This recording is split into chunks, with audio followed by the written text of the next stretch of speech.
Week-end de choc dans les 5 championnats majeurs. Occasion parfaite de tenter un prono sur Unibet. 100 € remboursés sur votre premier pari grâce au lien en description. Conditions pour jouer en bas de l'écran.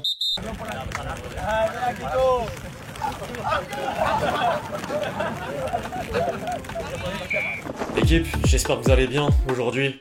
Nouveau 5, au programme du jour, un bilan de la semaine sur la scène européenne, après la première manche des demi-finales de Ligue des Champions, Ligue Europa et Ligue Europa Conférence. Un mot sur le Paris FC, officiellement premier en Ligue 1, la nuit cauchemardesque de Messi et Ronaldo sous le maillot de leurs clubs respectifs, une mise à jour du 40 Ancelotti au Real Madrid, avant de conclure en images par la compile de buts traditionnelle. Bien plus à venir comme d'habitude, les amis, avant d'entrer dans le vif du sujet, vous connaissez le dicton, je compte sur vous d'avance pour lâcher votre plus beau like, c'est le meilleur moyen de m'aider pour le référencement, en plus d'apporter votre soutien. Merci à tous ceux qui le feront, vous êtes les boss.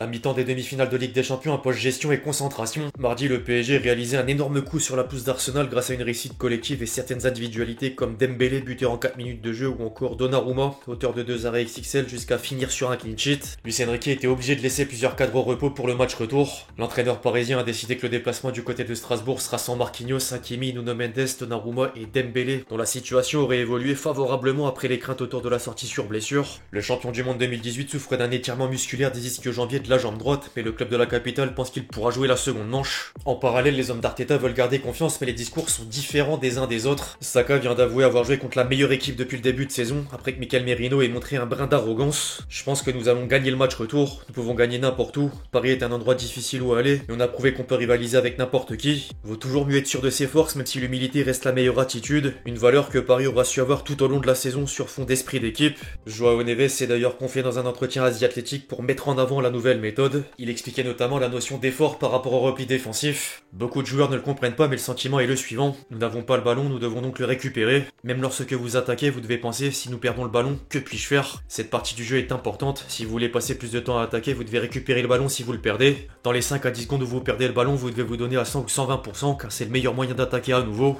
Pour l'équipe contre laquelle nous jouons, il est très difficile de récupérer le ballon et de le perdre ensuite. Luis Enrique veut une équipe qui se donne à 100% en attaque et à 120% en défense. C'est pour ça que je suis ici et que je me régale. Les joueurs arrivent à appliquer les consignes sans trop de difficultés. Il suffit de jouer avec ses coéquipiers, voir ce qu'ils font, ce que nous devons faire. Nous avons des endroits sur le terrain où il doit y avoir quelqu'un. Et s'il y a personne, vous pouvez être la personne la plus proche pour jouer ce rôle. Au début, c'est un peu bizarre parce que parfois vous êtes près du ballon et vous donnez une ligne de passe, mais c'est pas pour vous. Alors vous devez vous éloigner et trouver un autre espace. En fin de compte, c'est agréable parce que vous jouez en relation avec vos coéquipiers. Parfois, nous marquons un but, mais vous n'êtes pas impliqué dans le but. Il peut y avoir 5 passes avant le but et vous n'en jouez aucune. Mais si vous ne faites pas ce que vous êtes censé faire, ça n'arrive pas. Y a pas plus explicite. Tout le monde attend maintenant le prochain rendez-vous au Parc des Princes. Au passage, Arsenal PSG a permis à Canal+ d'enregistrer la meilleure audience de l'histoire de la chaîne avec un pic à 3,1 millions de téléspectateurs. Nul doute qu'un nouveau record interviendra dans le second choc. L'autre affiche portait quant à elle presque un seul nom à la personne de Lamine Yamal. Mercredi, le Barça et l'Inter repartaient dos à dos sur le score de 3 partout, mais les Blaugrana ont en partie pu compter sur la pépite de 17 ans pour tenir tête au Nerazzurri, clinique devant le but. Le Golden Boy n'aura laissé personne indifférent, ses observateurs jusqu'aux principaux acteurs. Entre Inzaghi, Bastoni et Marcus Thuram, chacun utilise des termes lourds de sens. Nous aurions pu gagner contre une équipe qui possède un joueur unique et très difficile à marquer.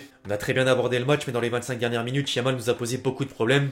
Il est clair que c'est un talent qui n'arrive qu'une fois tous les 50 ans. J'avais jamais vu un joueur comme lui dans la vraie vie. Nous avons essayé de le prendre à 2 voire 3, mais nous nous sommes retrouvés à court de joueurs dans d'autres secteurs du terrain. Lamine Yamal, c'est le meilleur joueur du monde, c'est la vérité. Quand un joueur est fort, il faut le dire et faire des compliments. J'ai encouragé Di Marco et je lui ai dit que c'était normal que Lamine Yamal réussisse à passer, car c'est Lamine Yamal. Il va toujours passer quoi qu'on fasse. Faut rien lâcher et continuer jusqu'à le fatiguer. Mais les joueurs comme ça, on les arrête pas tout seuls. C'est qu'en équipe, une prise à 2 sur lui, une prise à 11 peut-être. On verra ce que le coach nous demande. Il a même choqué d'autres stars du ballon rond, dont Haaland. Le cyborg publiait une story snap en cours de match pour dire que Lamine Yamal est incroyable. Par contre, il faudra désormais passer le dernier carré de la meilleure des compétitions. Le terrain a toujours le dernier mot, mais le tableau des probabilités place tout de même le PSG comme nouveau favori avec 38,2% de chance de finale. Le Barça 28,7%, l'Inter 18,1% et Arsenal 15%. Derrière, les compétitions sœurs offrent un peu plus de certitude. En Ligue Europa, Tottenham et Manchester United ont fait un pas vers la qualification aux dépens de Bodo Glimt et Bilbao, tandis qu'en conférence, Chelsea s'est mis dans les meilleures dispositions après avoir surclassé Djurgården. C'est fou de savoir que si Spurs et Red Devils vont en finale, 6 clubs anglais disputeront la prochaine édition de Ligue des Champions.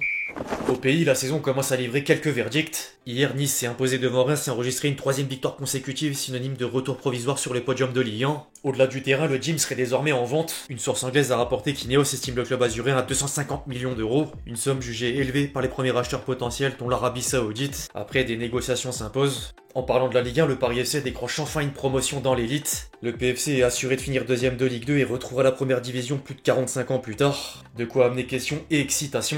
Les médias français indiquent que le budget du duo famille Arnaud Red Bull devrait être entre 70 et 100 millions d'euros pour espérer 8 recrues, dont des profils de joueurs confirmés en Ligue 1. En parallèle, le Paris FC foulera la pelouse de Jean-Bouin à 44 mètres du Parc des Princes pour un nouveau derby parisien plein d'attentes. Il est donc possible d'avoir une nouvelle rivalité à terme si le projet continue d'aller dans le bon sens. À l'étranger, Messi et Ronaldo ressortent d'une semaine beaucoup moins glorieuse. Entre mercredi et jeudi, les deux extraterrestres de la dernière décennie auront subi une élimination avec leurs clubs respectifs en compétition continentale. Al Nassr s'est fait sortir par le Kawasaki frontalier, 8ème de première division japonaise en demi-finale de Ligue des Champions d'Asie, avant que l'Inter Miami ne soit stoppé par les Whitecaps aux portes de la finale de Coupe des Champions de la CONCACAF. La star portugaise terminait frustrée en pleine discussion avec lui-même, et la star argentine enchaînait une 3ème défaite de rang.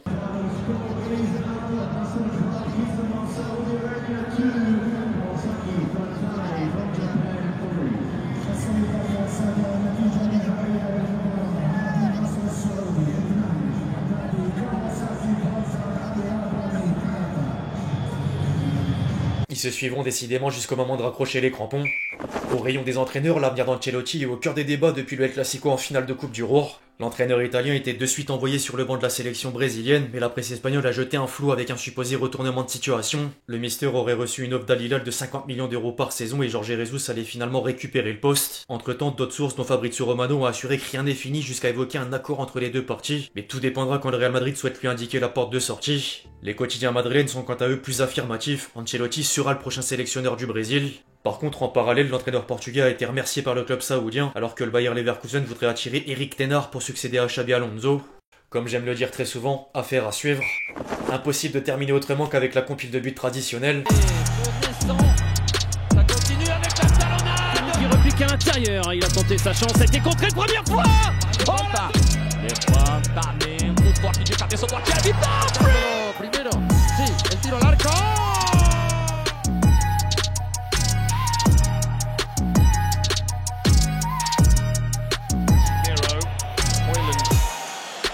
Do something. Bruno Fernandes is in. This is number 3. Consigue trazar largo para el 2-0 de Marisol.